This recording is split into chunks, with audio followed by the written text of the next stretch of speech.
What's up, everyone? Welcome to Three Chicks in a Pod / Chicks and Salsa. We got four of us here tonight, 4 out of 5. Before we jump into the show, one of our fifth chick isn't here right now, and we just want to send out condolences to her family and everything that they're dealing with. We're definitely thinking about you guys. We obviously had the Super Bowl this past Sunday, but you know what, guys? We got a lot of other sports stuff going on as well. Let's start off first with how's everybody's week going? Dawn just got here. She just got in from the Super Bowl. Yes. Other than that, I had a great week. Had a great week. Awesome. Awesome. Jen, how's your week going? It's going pretty good, thank you. How about yours? Good. And yours, Candy? Busy as always, and the end of the NFL season is always the announcement of my favorite time of year. It's when NBA gets real serious. We're getting really close to conference tournaments and NCAA. So it's basketball season, y'all. That's my favorite time of year. And Candy, how's your week going? Yeah, I know. It's a fun time of year. Let's see. Somebody straight talking NBA with me, and I'm like, dude, we're coming off Super Bowl week. I hadn't paid attention this week. Did y'all see the Pistons Hornets fight though? Mm-hmm. Yep. Andy, what did you do this past week? Me, I'm trying to recover. We went to the Senior Bowl in Mobile, Right. Alabama, and it was like 30 degrees. And my husband came home sick, and now he passed it on to me. So I'm trying to get over this. Whatever. Okay, you stay over there. That's what we're doing, right? One of those moments you can be thankful for a virtual studio. Yes. All right, well, let's go ahead and kind of jump in with the heavy topic, Jen. I know that there has been some stuff going on in the ACC concerning women's basketball. So let's jump in it real quick. So this kind of just came out, at least to me. Like it came out at 6:38 p.m. Eastern time. So as you guys know, actually all four of us are ACC. So Carrie's the only odd woman out here. But unfortunately, 6 former University of Pittsburgh women's basketball players have filed individual lawsuits against the school. Tory Verdi on Friday. And they're alleging abusive coaching methods by Verdi, Title IX violations, and failure by the school to act after university officials. And they were saying, and the lawsuits obtained by the Athletic were filed in the Western District of Pennsylvania by Faber Iredell, Raven Boswell, Michaela Elmore, Brooklyn Miles, Bella Perkins, and Jasmine Timerson. I feel like I interviewed at least 2 of these ladies. I may be making that up in my head, but I do. No, think I'm that sure we ago. were spread out during tip off, so I'm sure that we've talked to some of these ladies. The names like just are sounding.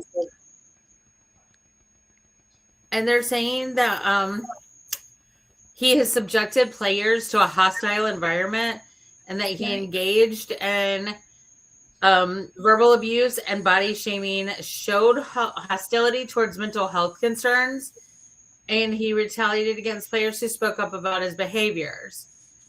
For the University of Pittsburgh said that the university is aware of these lawsuits and their allegations.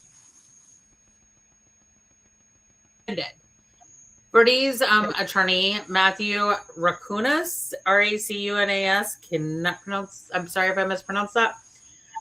He's saying that obviously the claims against the coach are entirely without me. But they're also saying that they're listing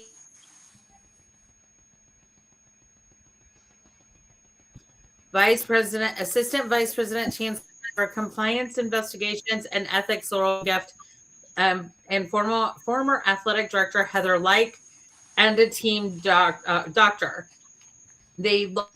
Each lawsuit also has brought in a former assistant coach who is now at Boston College, who apparently reported Verdi to Pitt's human resources and senior administrators.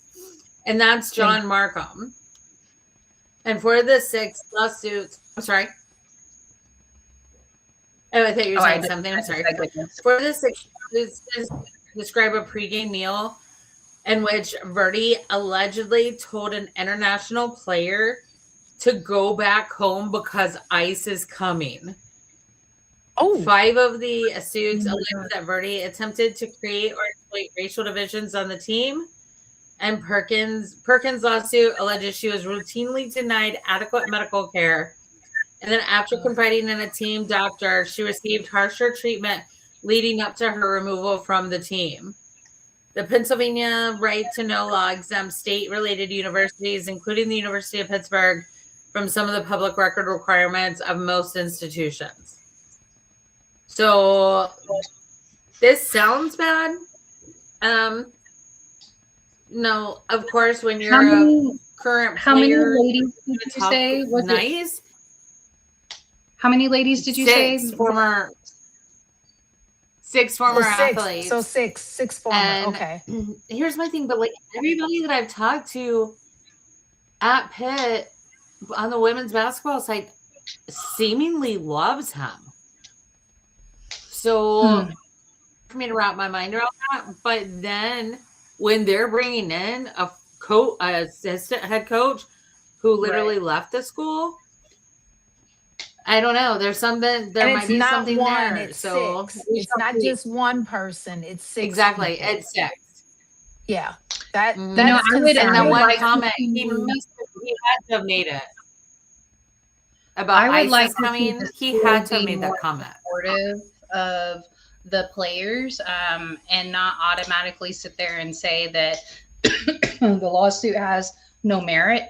I would like for the institution to sit there and say that they're trying to investigate it more and that they want to make sure that these things aren't happening. And I don't think you throw your coach under the bus by saying that, but you also don't throw your student athletes under the bus either. And so I would like for them to take a more diplomatic approach instead of what seems like could be on the verge of victim shaming, which, I do not fool with whatsoever. So, disappointing, and I guess we will cover it more as it develops more, but a very disappointing story to be coming out of Pitt University. It really is, because Verdi. Oh no, Jen cut we out. lost Jen. Yeah, her internet has been cutting out a little bit. So, Candy, do you have any input on this? No, I mean, I guess it's sad to even think that we're talking about this. Like, that it happened. Correct. Like, whether it's happened or not, we don't know. We're not part of the institution. I just hope we get to the truth, because sometimes, we've heard both sides of it where people have falsely accused, and so I just hope that there's a good investigation and then they get to the bottom of it and the truth. I agree. I mean, granted, it's 6 women saying this, but definitely I hope that they really investigate it and not just, sweep it under the rug and go, try to act like the allegations haven't happened, and they get to the bottom of it. And and I really hope this coach was not doing these things to these young ladies. Jen, was there anything else Me that too. you wanted to and here's add? my thing also. What about, like, is there a potential HIPAA violation there? Right. Yeah. Mm-hmm. Right. Yeah. That's a good point. Absolutely. And because I mean, and I don't know, but I mean, I think it could be. Yeah, could very well could be a HIPAA violation. So I would definitely like to follow that story and see how this turns out. And if it brings on new laws, I mean, new conversations and within the system. Well, and I think you guys know how much we appreciate Title IX, and how it changes every year. There's new parts to it. It changes every year, and how important it is to all of us here. So to hear that there were Title IX violations, it's definitely something that, piqued my interest. Like, okay, well, we're definitely going to pay attention to this. So Correct. Well, let's slide over to the finale of the NFL season for 2025. We had the Seattle Seahawks versus the Patriots, both kind of new in some of their areas. We've got McDonald over with the Seahawks, and he's been there 2 years, correct? Vrabel, not a new coach, but new to the Patriots in the coaching aspect. He did play for them. Drake May, this is his second year with the Patriots, so he's still quite young within his NFL career. On the other side of things, Sam Darnold, kind of a journeyman when it comes to quarterbacks, and he finally got somewhere where he really shined. Obviously, we saw him do well in Minnesota, but there were question marks at the way the season ended last year, or whether that steam was going to hold up for him. And obviously it did really well there in Seattle for him this year.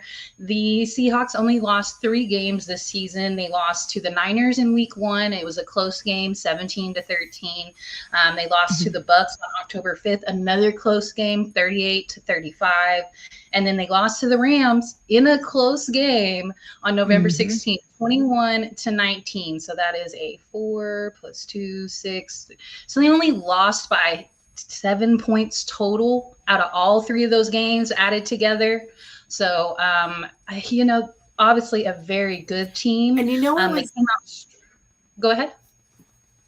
And what else was interesting is the Seahawks were actually, I think, 31st in the league in turnovers in the regular season. But in the postseason, they had none. Very good. Very good. So, and I will say, like, their road to the Super Bowl, let's see, they beat the Niners in fantastic fashion. Cowboys fans are thankful. 41-6. Then the Seahawks beat the Rams in the conference championship, 31-27. And then obviously the Super Bowl was so dominant.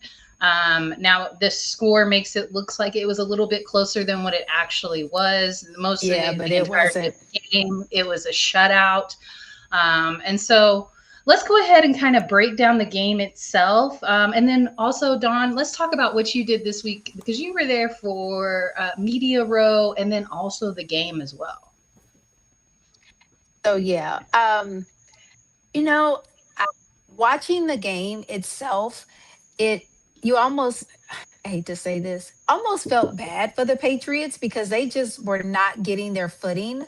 They really didn't get their footing until mid fourth quarter. I mean, just be honest.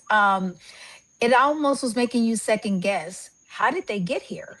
Because they just were not playing their best, which sometimes that happens. I mean, teams get there and you're like, it's the big dance and they're not performing on the big screen.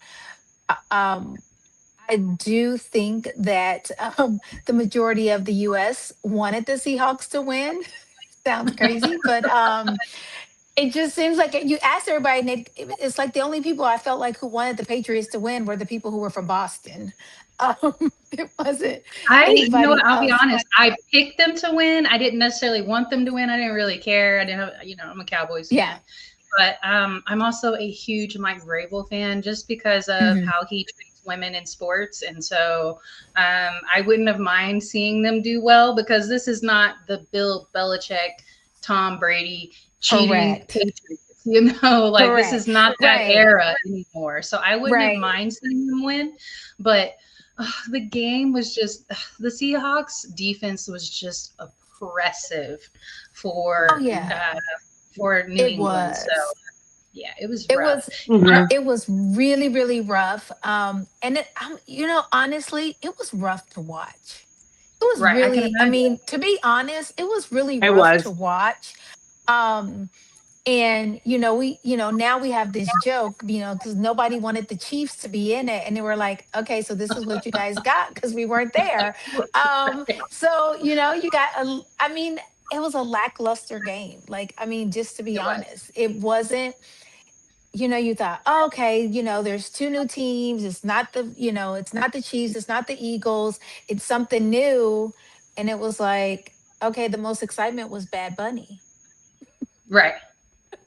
Yeah. And you know what? I'll be honest. I've heard so much about the halftime show that I don't want to talk about it. I'm sick of it. And I enjoyed it. I enjoyed the Yes. halftime show, but I don't want to talk about it at all. Like I think Yeah. everybody's going So, crazy about it. but yeah. But as for like leading up to Super Bowl, I spent a couple of days on Radio Row. So, and talked to a lot of the players. Kevin on stage. I don't know if you guys know who he is. He's a comedian, kind of came to fame. He was there. So I got to talk to him briefly.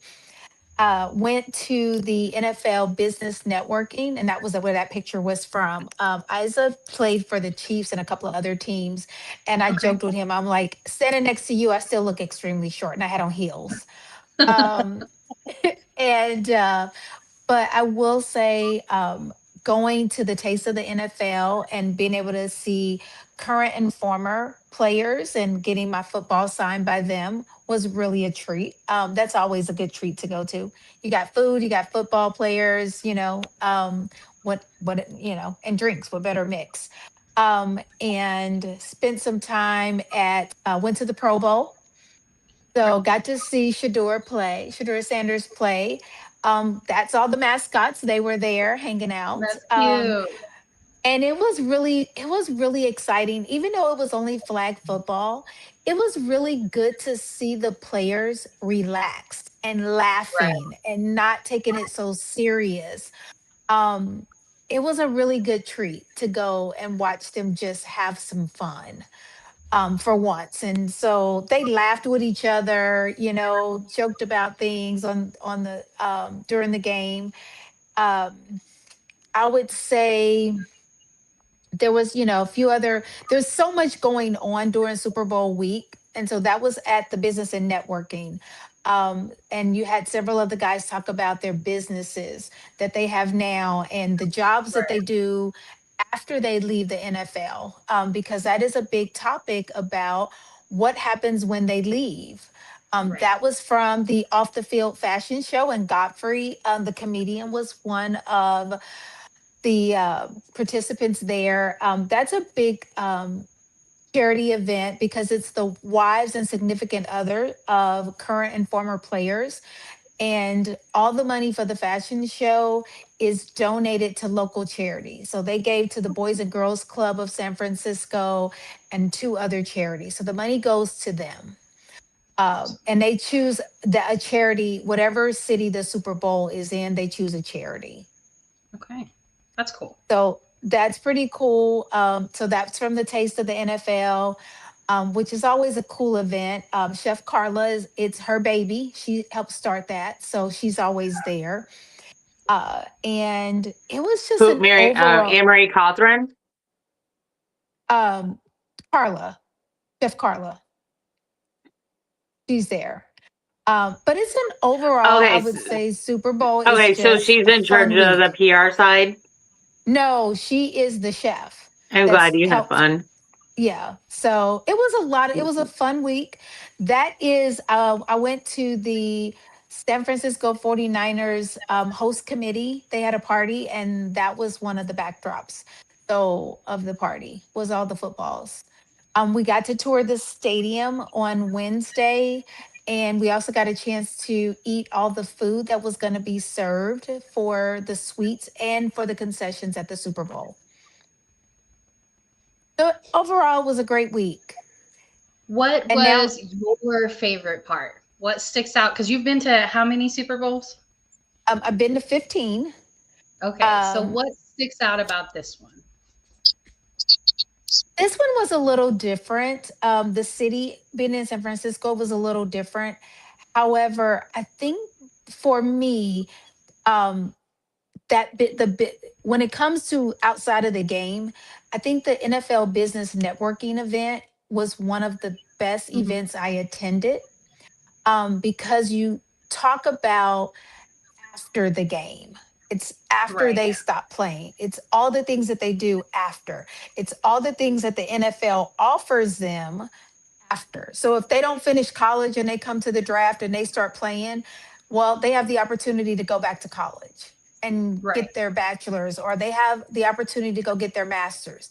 They have all the opportunities that are there for them to help them succeed after, is really interesting.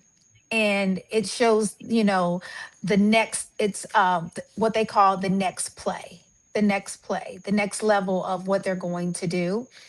And because you figure the average career is about 3 to 5 years in the NFL. Right. So Yeah. what are they going to do next? So that's one of the fun things. I think the flag football game, if you can go to that, I think that's fun. I think the parades that they have around the city are a lot of fun. Opening night, I think, is a good opportunity for someone who can't go to the game, but you get a chance to see the players on opening night, and that's on Mondays every year, at the Mhm. stadium. And I think it's like $5 or $10 to get in. And they have, a performance. They have everything for the actual fans. So the actual fans get to be a part of Super Bowl week. Um, Even though there are things that are costly, there's a lot of things for the week that they have that don't cost, Very or cool. at minimal cost for the fans to get to enjoy, and be a part of Super Bowl. So, Candy, what was your favorite part of the Senior Bowl? Because we haven't had a chance to talk about that either. I know that looked like fun. It, Right. it is because the unique thing about the Senior Bowl was after they had practices Tuesday, Wednesday, Thursday, and they split Mhm. the teams in half. So they had the national team and the American team, and they each had their own practice. And after practice, the media could go down on the field, and you had 10 minutes to interview as many players as you wanted to, or take pictures, or just talk to one. And I think Mhm. that was a really neat experience because I think you got to see a different side of them because they're away from their Mhm. team, they're just talking about what they want to do in the future, and trying to impress NFL scouts and all that. We, Mhm. we talked to, and yes, I understand. I know I'm a big Wisconsin fan, so obviously we talked to a Wisconsin kid. But after Right. we talked to the Wisconsin kid, we went back up to the stands to watch the next practice, and this lady comes up to Scott and I and said, can I ask where you're from, and what you're doing and who you're with? And, of course, we told her, and we said we're from the South Florida Tribune, and we asked why she was asking. Well, she was the mom of the Wisconsin kid and wanted to know where she could see the interview that we had just done on the field. And you don't see that, like that interaction with families and the kids, any other place that I've I seen. like that. I like that. Really liked that. Yeah, it was cool. I would So, like to go next year. hey, they hold it in Mobile, Alabama every year. So come on, we're gonna go. Okay. We loved it. So Okay. I'm whether gonna I we, can't make believe it plans was to be that there. cold. it was the Arctic cold blast that came Oh down my that hit the gosh. whole country. That's Yeah, the one I had to catch a flight 2 days That you got prior so ahead I of. could miss. I gotta get exactly up. Don't you exactly. love when travel plans go like that? Like you have to emergency take a last minute ticket. I'm sure that was You whoa. know, no, Trying no, no, no, it wasn't. So just so you guys know, like people always ask me, how are you always traveling? And so probably for the last, I think it's 3 years, I've had a Frontier Airlines Go Wild Pass. So I oh literally hopped on a plane from Charlotte to Phoenix for $15. Wow. Last oh my minute flight, gosh. $15. Wow. Got me there, on Friday so that I could, and of course Southwest let me switch my ticket, and I went from Okay. Phoenix to, San Francisco that Sunday. But yeah, because if I had stayed in Charlotte, well, there were 14 inches of snow. I might not made it till Tuesday or Right. Wednesday to Super Bowl, and I literally was like, I got to get out of here before I get this storm. And yeah, so I literally fly for, I mean, I know everybody has their choice of airlines, but I literally use my Go Wild Pass all the time Look, and no, pay I'm writing like, this down. Go wow. yeah, I pay for a Go Wild Pass and it has been my best friend for the last 3 years. And I just hop on a plane. Look, I live in the middle of nowhere, so we don't have direct flights at all. We don't have Frontier. We don't have Spirit. We don't have any of the cheaper airlines. So, like, I would still have to like pay for a decent price ticket just to get to Dallas or to Denver. But after that, I'm going to jump on a cheap plane. Thank you for letting me know.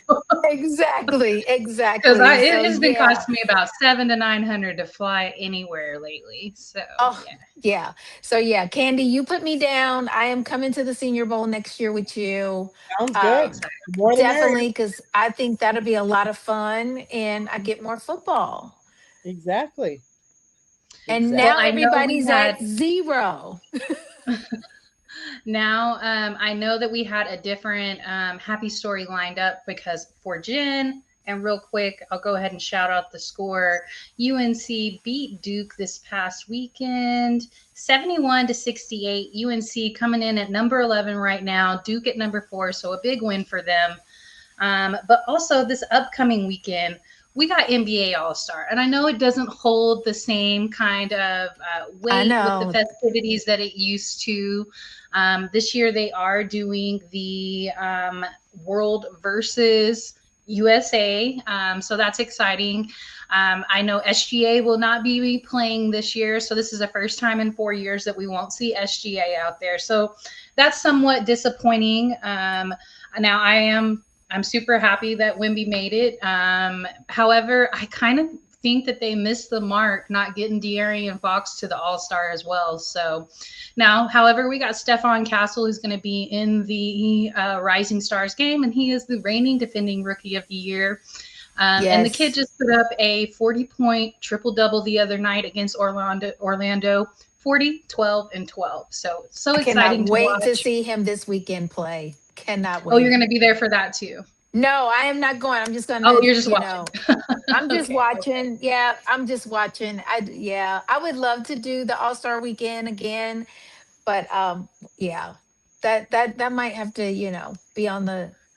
I've been as a fan list. The last time they were in Houston, but I have not gone as media to that. Now I've done the WNBA All-Star a couple of times, and I think that we're going to see some WNBA appearances at the NBA. I have heard from a couple of inside sources that we're going to see some picketing from the W ladies.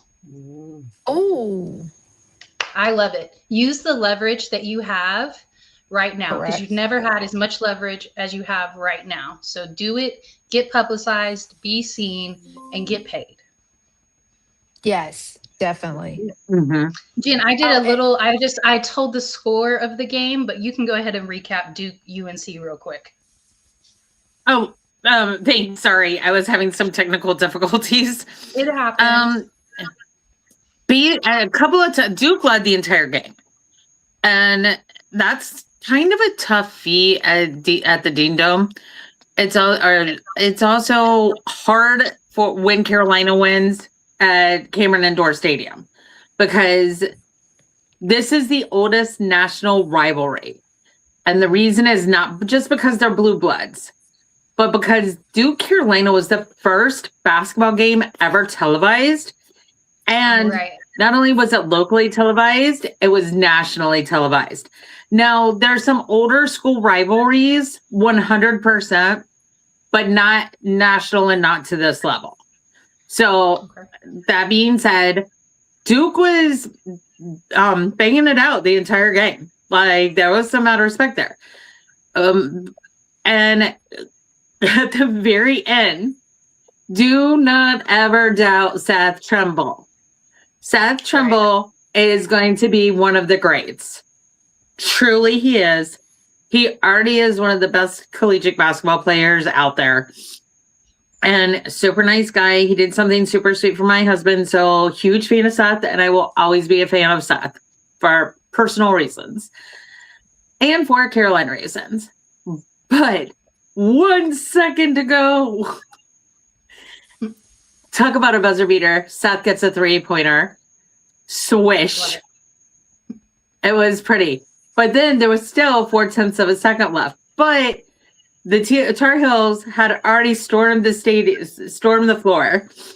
So then they waited a while to clear the floor too, and to say, like, make the actual announcement. So when they did, then they had to wait longer to like clean the floor again, get people off the floor, clean it. One of the Duke assistant head coaches, though, did end up bloodied. Like, he got trampled, and that's not good. Ooh. And so they're gonna have to figure out. I think they're gonna have to do a no tolerance rule on rushing the. They have. ACC did that 2 years ago. I was about to say that. Carolina's getting fined. Like serious, like $1 million every time or something. Like, it's got to be more serious than this. You got to figure it out. Carolina's already been fined. Like when Carolina was fined on Sunday by the ACC. Like when plus, the Duke coach that was hurt is out of the. I don't know if he ever went to the hospital or not, but he's better. He probably was sent to the hospital. I mean, he was trampled. Let's not kid ourselves. And Carolina and Duke both have 2 phenomenal hospitals. So he was in great medical care. But honestly, as awesome and epic as that victory was, I felt a little bit bad for the players and Coach Shire. Really, because they led the entire game. But never doubt the rivalry between Duke and Carolina. Like, it is there. People know in football, it's Michigan and Ohio. And basketball, it's Duke and Carolina. There's some others that are close. I won't deny that. But at the end of the day, it's Duke and Carolina. Like, they are the number 1 collegiate rival. And it's kind of a cool backstory. But it was really fun to watch. And it was like everybody was gasping their breath. All right, guys. Well, I think that wraps this come up. to where, when you get a chance, come to where basketball was created. University of Kansas. Right, yes. Allen Fieldhouse. Actually, Dawn, that was actually in Boston. Nope, it was Dawn. It was actually created in Boston, but we won't discuss that. It was us.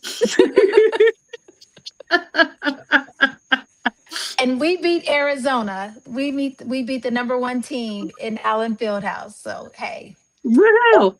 And I'm gonna say my feel good story is the Boys of Summer report starting on Thursday. Yes. Oh, and Candy, one of your ACC teams is currently beating one of my ACC teams. Okay. Miami's currently beating Carolina. Okay. It's early. It's Just halftime. Yeah. Yeah. All right, guys. Well, that does it for us this week. Make sure you guys come back next week. Same time, same place. Appreciate everybody that watched or commented. And we will see y'all next week. All right. You guys have a great week. You too.